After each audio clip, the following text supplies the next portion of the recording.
nerd, geek out over this scan. If you're into true mystery, you need to hear this sound. If you're afraid of the dark, maybe skip this one. Magellan spent weeks collecting 16 terabytes of data. They captured 715,000 high-resolution photos and thousands of hours of 4K video to make a one-to-one digital twin of the Titanic. The scan shows engineers kept power on deep into the sinking. It shows engineers kept lights on deep into the sinking that bought time to launch lifeboats. It also reveals the hull didn't cleanly split, the hull was violently torn apart. At 13,000 feet, the pressure crushes metal. It's eerily silent down there. Yet recent dives filmed unsettling footage. They recorded strange knocking sounds. Some sounds came from the Titan search, not the wreck itself. The digital twin preserves the wreck as it was in 2022, a frozen, eerie record of that. The ocean was calm that night. Too calm. From the deck of the research vessel Aegir, the North Atlantic looked like polished obsidian, reflecting nothing, giving nothing away. No waves, no wind, just a flat, endless black stretching to the horizon. For the crew preparing below deck, that calm was unsettling. The sea, they knew, rarely offered silence without a price. At precisely 0217 hours, the submersible Nyx was released. With a low hydraulic groan, the crane eased the vessel into the water. The moment the hull touched the surface, Nyx seemed to vanish, swallowed by the dark like a secret that never wanted to be told. Inside the pressure sphere, 5 people took their seats. No applause, no dramatic words, just quiet focus. This mission had been approved after years of debate, delay, and quiet resistance from within the scientific community. Officially, Nyx was here to conduct a structural survey of a well-known deep-sea wreck. Unofficially, everyone aboard knew the truth. They weren't here to study steel.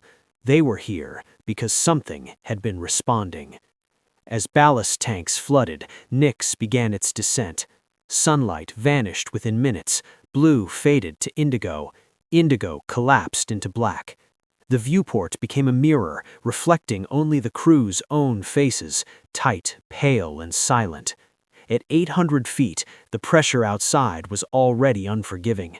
At 2,000 feet, the ocean stopped behaving like water and began behaving like weight. By 4,000 feet, Nyx was traveling through a world that actively rejected human existence. No light, no sound, no margin for error. The pilot monitored descent speed, the systems engineer watched hull integrity, the mission specialist kept her eyes on the acoustic display, a waterfall of data scrolling endlessly downward. That was when the first anomaly appeared.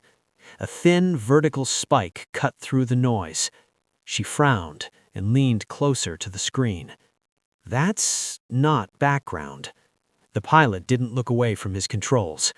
Biological? Negative, she replied after a pause.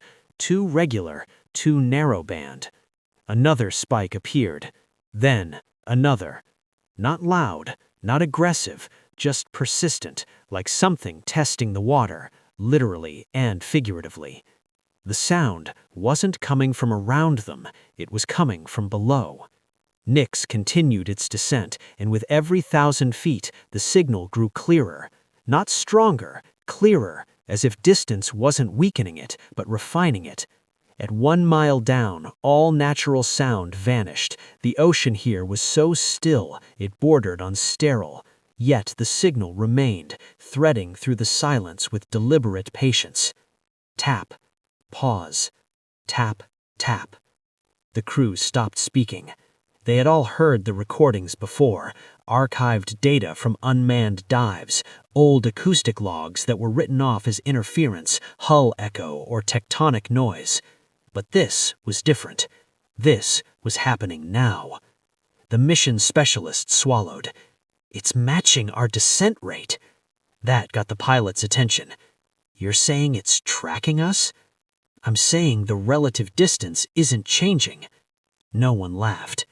Nix dropped past 10,000 feet. Pressure outside the hull climbed past 6,000 pounds per square inch. A single failure would mean collapse faster than the human nervous system could register pain. And still, the sound followed. At 12,400 feet, the sonar finally returned an image. The seafloor rose into view like a broken skyline, twisted geometry, massive shadows, a structure so large it distorted perspective itself. The wreck. Floodlights ignited, slicing through the darkness.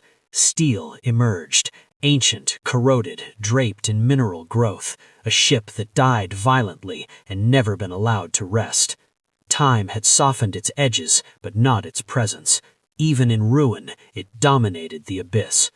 But something was wrong. The acoustic signal surged, not louder, closer. The drone operator released Orpheus, the external ROV. It slipped away from Nix, its light scanning forward sections of the wreck. The cameras transmitted crisp, merciless detail, corroded railings, collapsed decks, empty windows staring into nothing. Then Orpheus turned a corner and found damage no one had ever recorded. A breach.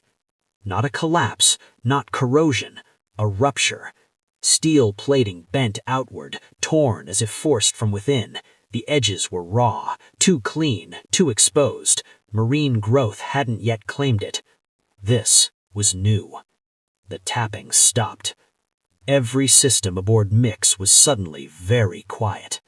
Then, from inside the wreck, beyond the torn steel, something moved. Not debris, not sediment. Something smooth passed briefly through the edge of the light and withdrew. No one spoke. The ocean, for the first time since the descent began, felt crowded. And whatever lived down here now knew they were watching. For 30 seconds, no one aboard Nix spoke. The breach remained frozen on the monitor, illuminated by the steady, unblinking gaze of Orpheus's floodlights. Jagged steel curled outward like the petals of a dead flower, each edge sharp, each surface stripped bare.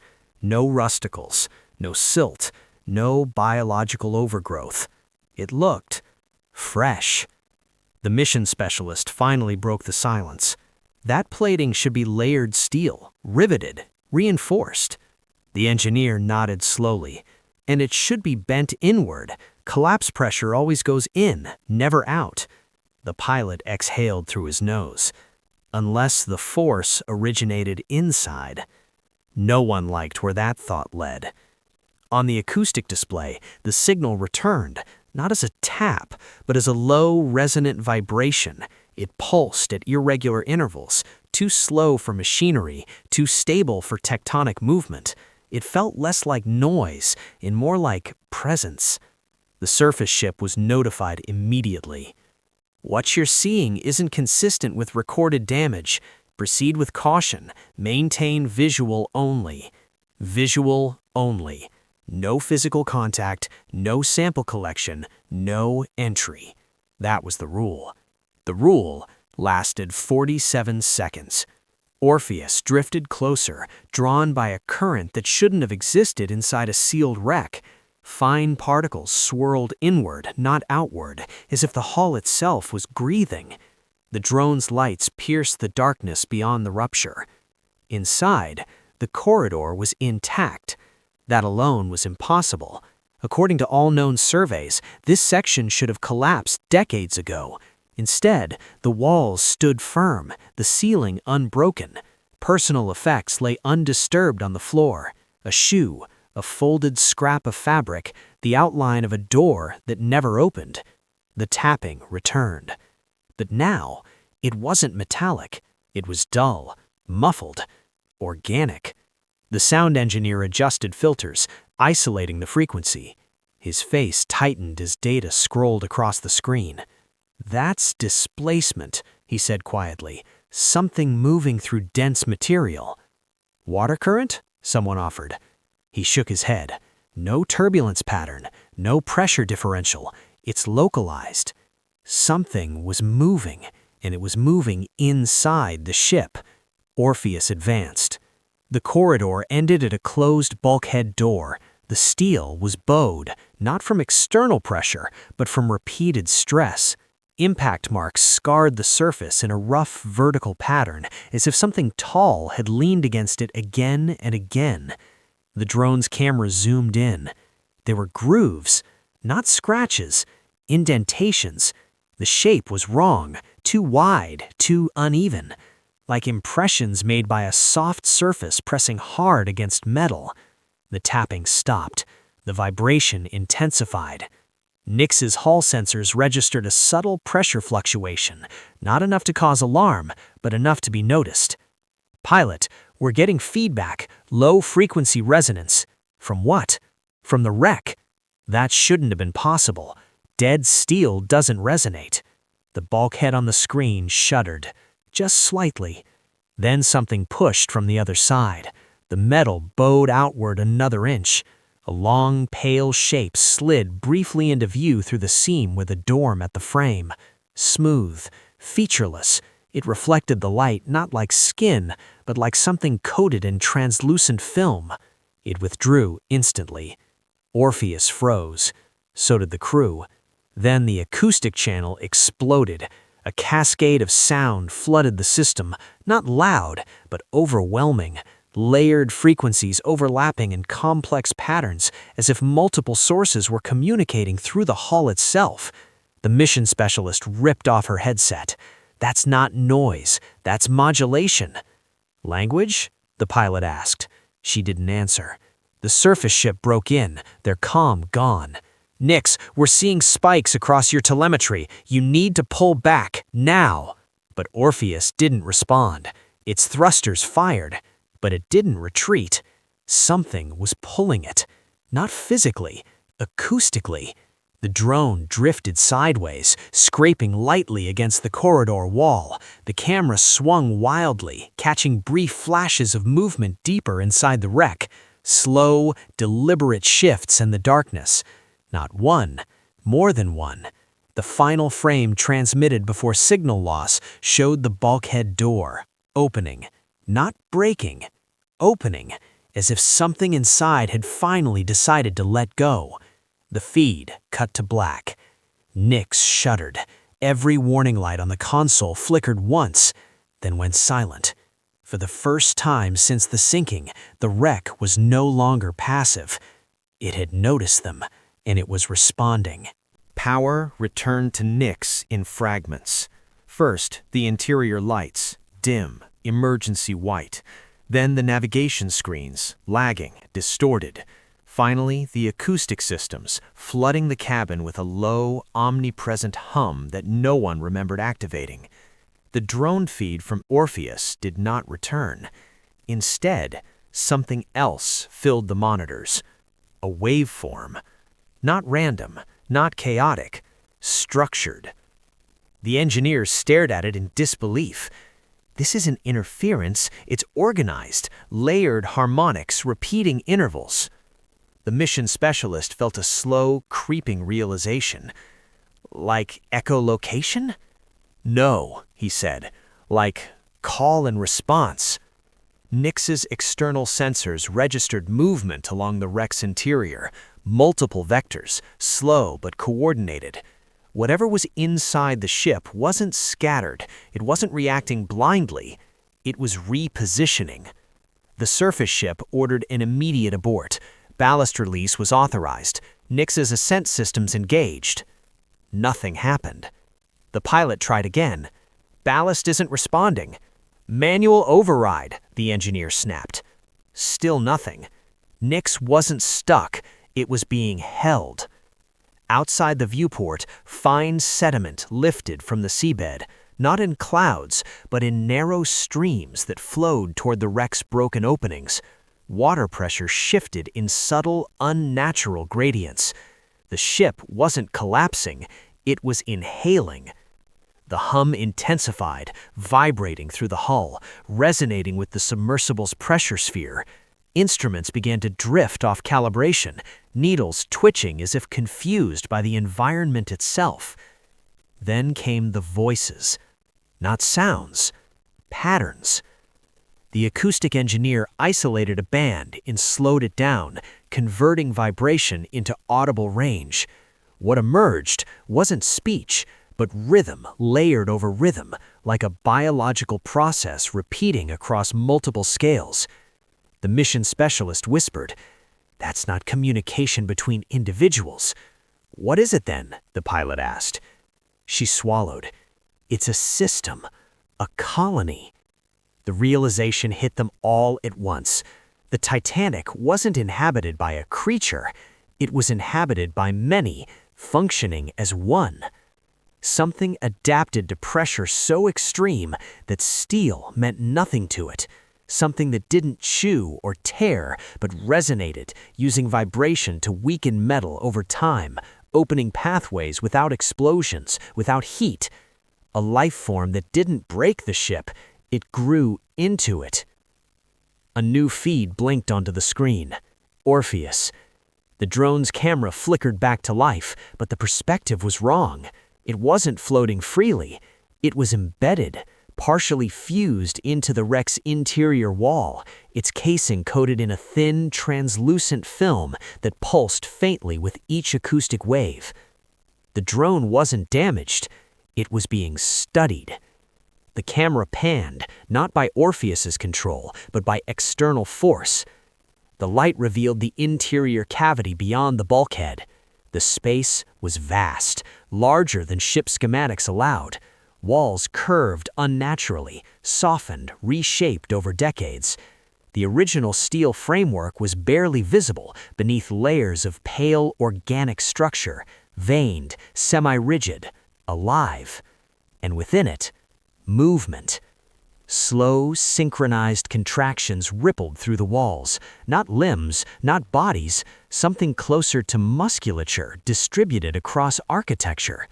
The wreck had become a host. The tapping sound returned, but now it was unmistakable. It wasn't knocking, it was testing. Nix's hull groaned. The engineer shouted, "Pressure differential increasing, not external, internal resonance." The colony had found a new structure, a better one. The surface ship's voice crackled through the comms, breaking under strain. "Nix, we're losing you on passive sonar. Your acoustic signature is changing." They were being rewritten into the acousticscape of the deep. The mission specialist made a decision no protocol covered. She routed Nix's acoustic emitters to full output and broadcast a wide-spectrum disruption, an underwater scream of noise designed to shatter biological resonance. The effect was immediate. The hum fractured, the wreck shuddered violently. Sediment erupted outward as if expelled. The organic walls visible through Orpheus's feed recoiled, contracting sharply.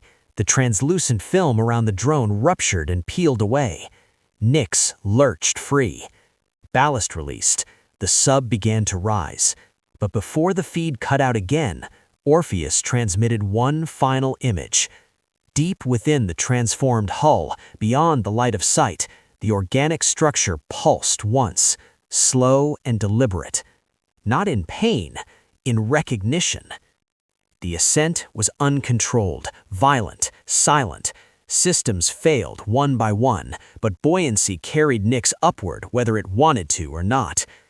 Hours later, when the sub breached the surface and was hauled aboard, no one spoke. The data drives were immediately confiscated, the crew was separated, statements were taken, then rewritten. Officially, the mission encountered structural instability and acoustic anomalies. Unofficially, something else had been confirmed. The Titanic was no longer just a wreck, it was an ecosystem, and humanity had just announced its presence to it. The world never heard about Nix. Not really. There was no press conference, no leaked footage on the evening news, no viral clip tearing through social media. The official record stated that the expedition suffered a systems failure during a routine deep-sea survey, resulting in partial data loss and an early termination of the mission. Most people accepted that. They always do. But within 48 hours of Nix's return, a very different response was unfolding behind sealed doors. The data was transferred to a restricted analysis facility, one not listed on any civilian registry. Acoustic recordings were classified under maritime security provisions. Visual files were segmented, encrypted, and distributed to separate research groups who were never allowed to compare notes. Not because the data was useless, because it was too consistent. Independent teams, working in isolation, reached the same conclusions. The resonance patterns were biological.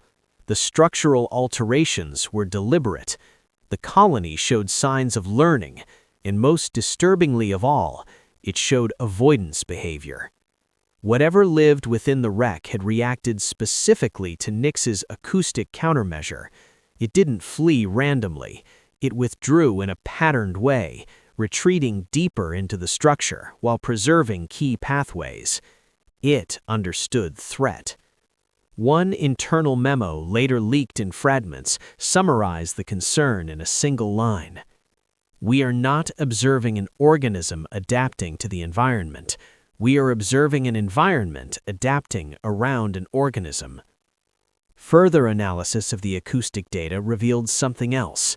The frequencies detected at the Titanic were not unique. They matched partial recordings from other deep-sea sites, dismissed anomalies from expeditions dating back decades, wrecks in the Pacific, submerged Cold War submarines, even natural formations near hydrothermal vents.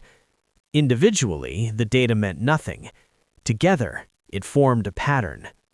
These colonies didn't spread like invasive species. They waited. They settled into large, stable structures, rich in metal and enclosed space. Places where resonance could build, where pressure and isolation protected them from disruption. Human wreckage wasn't just debris, it was infrastructure. A quiet decision was made. All future manned dives below certain depths were suspended indefinitely. Autonomous exploration was rerouted away from known wreck clusters. Funding quietly shifted from exploration to monitoring. The deep sea, once advertised as humanity's next frontier, was reclassified internally as a containment zone. Nix's crew was ordered to remain silent. Non-disclosure agreements were signed under threat of prosecution. Careers were redirected.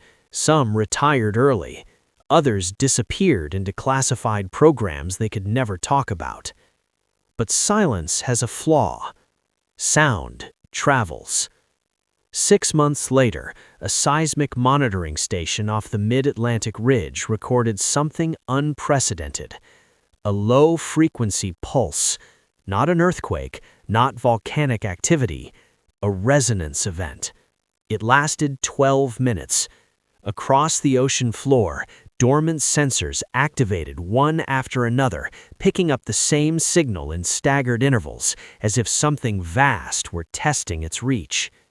At the Titanic site, long-range sonar detected movement.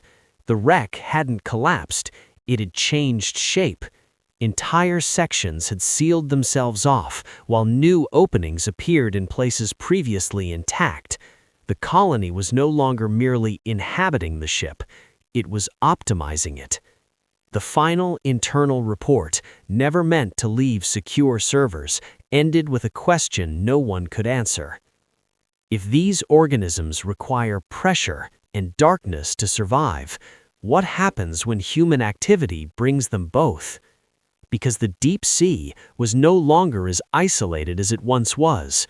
Undersea mining was accelerating, deep water habitats were being planned, communication cables crisscrossed the ocean floor like nerves. Humanity was pushing downward, and something down there had finally noticed. The Titanic had not awakened a monster, it had revealed a neighbor, one that had been patient for longer than civilization itself. And now that contact had been made, the silence of the deep no longer felt empty, it felt expectant.